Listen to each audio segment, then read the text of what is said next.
पाकिस्तान से युद्ध जैसी स्थिति के बीच भारत को रूस से हथियारों की एक बड़ी खेप मिली है। ये भारत की वायु रक्षा क्षमता में बड़ा इजाफा करेगा।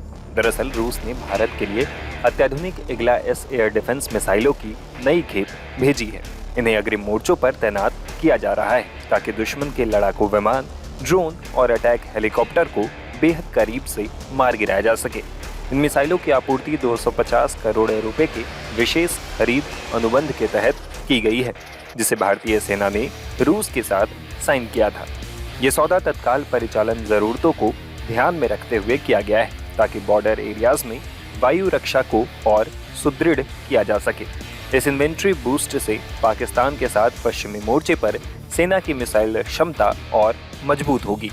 अब आपको इग्ला-S मिसाइल की खासियत के बारे में बताते हैं। दरअसल ये छोटी कंधे पर ले जाने वाली मिसाइलें दुश्मन के कम ऊंचाई पर उड़ने वाले प्लेन, ड्रोन्स और हेलीकॉप्टर्स को मार गिराने में सक्षम है। यह मिसाइल पलक झपकते ही दुश्मन के ड्रोन का काम तमाम कर सकती है। ये लक्ष्य को पहचानने और लॉक करने के बाद ये अपने आप उसे भेद देती है। इग्ला-S एंटी एयरक्राफ्ट मिसाइल का वजन 10.8 किलोग्राम होता है, जबकि पूरे सिस्टम का वजन 18 किलोग्राम है। सिस्टम की लंबाई 5.16 फीट होती है। व्यास 72 मिलीमीटर का होता है। इस मिसाइल की नोक पर 1.17 किलोग्राम वजन का विस्फोटक लगाया जाता है। इग्ला-S की रेंज 5 से 6 किलोमीटर है। अधिकतम 11,000 फीट तक ये जा सकती है। मिसाइल 2,266 किलोमीटर प्रति घंटा की रफ्तार से टारगेट की तरफ बढ़ती है, यानी दुश्मन को बचने का मौका कम ही मिलता है। बता दें कि 1990 के दशक से ही इग्ला मिसाइलों का इस्तेमाल किया जा रहा है। सेना और वायुसेना के पास साल 1989 से ही पुरानी इग्ला 1M सिस्टम है, लेकिन कंधे से दागी जाने वाली इग्ला-S एक एडवांस वर्जन है जिसके इंटरसेप्शन रेंज 6 किलोमीटर तक है। इन्हें एक सैनिक कंधे पर रखकर चला सकता है। गौर करने वाली बात यह भी है कि इस समय में रणनीतिक तौर पर भारत के लिए मिसाइलें बहुत महत्व की। दरअसल 22 अप्रैल को पहलगाम में हुए आतंकी हमले में 26 लोगों की मौत के बाद भारत ने पाकिस्तान पर सैन्य कार्रवाई की बात कही है। ऐसे समय में भारत को इन मिसाइलों की खास जरूरत हो सकती है। इधर रक्षा मंत्री राजनाथ सिंह ने भी कहा है कि रक्षा मंत्री के तौर पर यह उनका दायित्व है कि देश पर नजर उठने वालों को मुंहतोड़ जवाब दिया जाए। साथियों, एक रक्षा मंत्री के रूप में भी मैं कुछ बातें आपसे साझा करना चाहूंगा। किसी भी राष्ट्र का अपना एक भौतिक स्वरूप होता है। भौतिक स्वरूप के अंतर्गत किसी राष्ट्र की भूमि होती है, उसकी सीमाएं होती हैं, उसमें रहने वाले लोग आते हैं।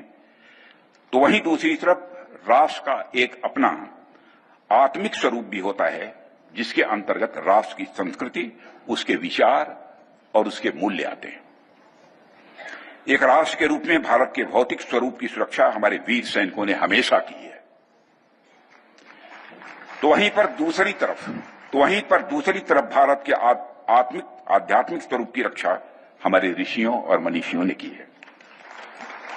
जहां एक तरफ हमारे सैनिक रणभूमि में लड़ते हैं, तो वहीं दूसरी तरफ हमारे संत जीवन भूमि में लड़ते हैं।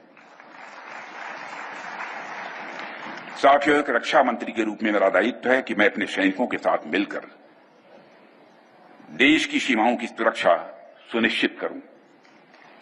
और मेरा यह दायित्व है कि अपनी सेना के साथ मिलकर देश के ऊपर आंख उठाने वालों को मुंहतोड़ जवाब दूं।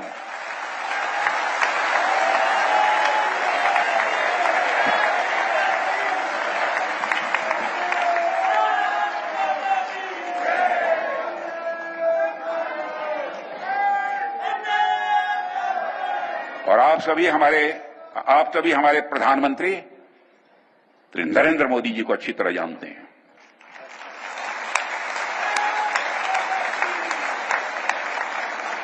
उनकी कार्यशैली से भी अच्छी तरह परिचित हैं, उनकी दृढ़ता से भी अच्छी तरह परिचित हैं।